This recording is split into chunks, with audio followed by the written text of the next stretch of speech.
Hello, mimi ni Zaidi Mshehe, mtaalam na ni expert wa vitu vya mtumba used kutoka German na the UK. Nitakuwa nikiwaletea top 5 ya brandi bora kabisa duniani.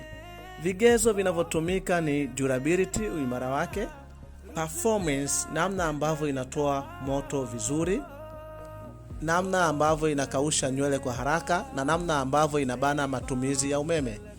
Nafasi ya 5 ni Panasonic. Panasonic ni brandi kongwe na yenye reputation kubwa kuliko zote duniani. Inakausha nywele kwa haraka sana. Namba 4 ni Philips.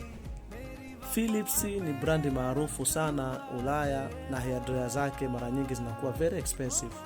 Inabana matumizi ya umeme, inaweza kukausha nywele kwa haraka na inatoa moto na baridi. Namba 3 ni Babyliss.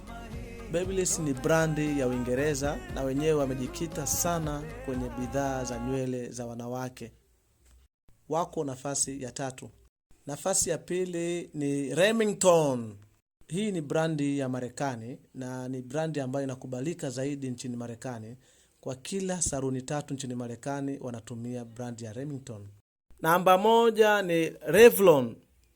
Revlon ni brandi ya Marekani. Katika masuala haya ya hair dryer, Revlon ni brandi maarufu zaidi duniani. Pia wanatengeneza mafuta lotion ambazo ni maarufu na zimeishika dunia. Ndugu zangu, hizo hair dryer zote ambazo mmeziona kwenye top 5 sisi tunazo.